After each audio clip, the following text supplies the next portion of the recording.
Alright, final leg. So the Brussels Diamond League final just capped off. That's going to end off the 2019 Diamond League season. Great performances by all the athletes, but we didn't see as many high-quality performances because of a little bit of chilly weather and some rain in the stadium, but still some great performances all around on the track and in the field. Jumping right into things, we had the women's 100 meters. We had Dina AsherSmith, we had Shelly-Ann Fraser-Pryce, Blessing Okabari, Daphne Skippers, a whole high-quality field here. Shelly-Ann Fraser-Pryce was the favorite going into this race, but Dina AsherSmith managed to get away with the win. 10.88 seconds, a season's best for her. Fraser-Pryce was second in 10.95 seconds. So Dina AsherSmith showing that she's still in the conversation for possibly a gold medal going into Doha. Shelly-Ann Fraser-Pryce, Elaine Thompson, they've both run 10.7 seconds a couple times this season, specifically Shelly-Ann Fraser-Pryce 3 times under 10.8, but Dina AsherSmith keeping herself in that conversation. We're going to see these girls in Doha really going for some really fast times. It might possibly even take under 10.80 seconds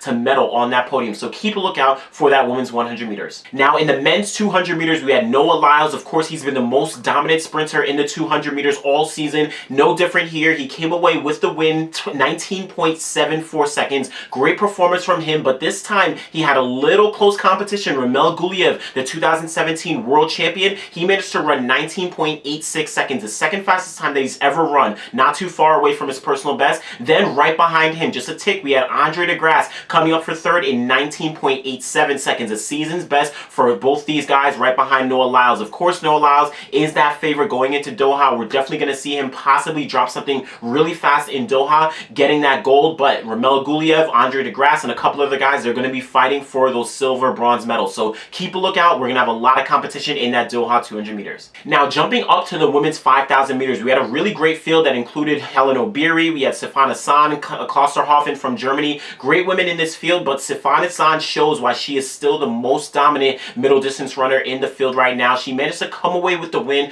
14:26.26 seconds. This is actually significant because it's the first time that she's beat Helen Obiri over the 5,000 meters this season. So great performance. She's going to have to decide what event she's going to be doing at Doha. She cannot do the 15 5K double because the schedule conflicts, so she's likely going to be in the 10K and then one of the other events, or she may be doing one of the events alone, but we're going to see what she decides, and she's likely going to perform very well in whatever event she does. So keep a lookout for Sifan Hassan as well as the other ladies in the 5K in Doha. Now jumping back down to the men's 400 meters, we have Michael Norman going up against Fred Kerley. This is the first time that they've met since the US trials back in July, where Fred Kerley managed to get the best of Michael Norman, but here in Brussels, Norman's managed to turn those tables back to his side. He got the win, 44.26 seconds, so great performance from him. Fred Kerley coming up for second, 44.46, and then in third place we had Akeem Bloomfield, 44.67 seconds. So great performances from all these guys. Michael Norman in that last 100 meters, he just managed to show his strength and pass away from Fred Kerley and Akeem Bloomfield running down to the line. So great performance. Also in fourth place we had Obi Ibokwe from Houston. He managed to run 44.96 seconds, just off his personal best. Great performance for a long season that he's had.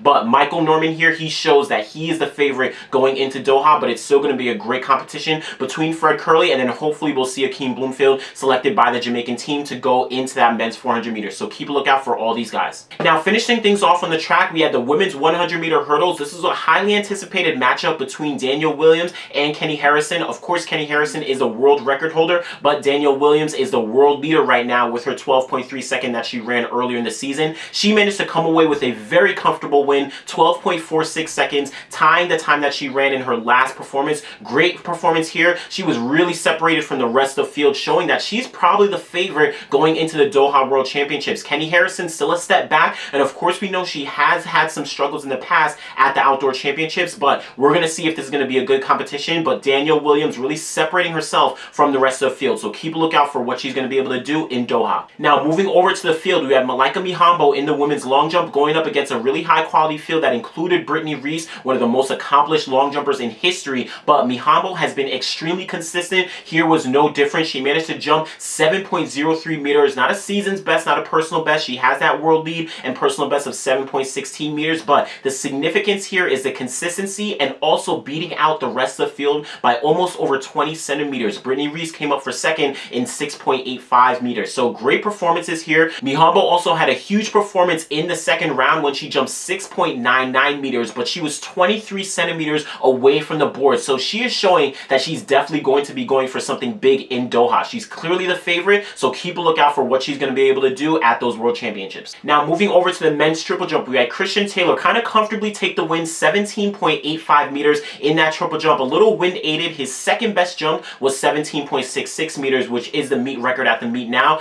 But the significance here is his series of jumps. Every single one of his jumps, except for one, was higher than the second placer, Will Clay, jumping 17.20 meters. So Christian Taylor really having a great performance, showing that he's still the favorite, even though Will Clay has already jumped 18 meters twice this season. But Christian Taylor, the two-time Olympic champion, three-time world champion, he's going to be going for his fourth world title in Doha, so keep a lookout for the men's triple jump. Finishing things off, we had the men's shot put going down the day prior to the main schedule. Tom Walsh from New Zealand, he managed to take the win, 22.30 meters. Great performance, not a season's best for him, but he managed to beat out a very high-quality field that included Romani, that included Ryan Krauser, Darryl Hill. Great performances by all these guys, but Ryan Krauser and Thomas Walsh are probably the top two guys. Walsh, though, is showing his consistency, and he's probably a tick ahead of Krauser for the favorite going into Doha just because of that consistency. So keep a lookout for the men's shot put. All right, so those are some of the highlights from the Brussels Diamond League. Of course, this ends off the 2019 Diamond League season. The Doha World Championships kicking off in just about 3 weeks' time at the end of September. This week, we're going to have the USA versus Europe Championships going down at the early parts of this week. So to keep a lookout for a recap from that. Make sure you guys subscribe to the channel. Make sure you guys like the video and leave a comment on your favorite performance from the Brussels Diamond League. So make sure you guys keep tuning in, and we'll be back again very soon. Thanks.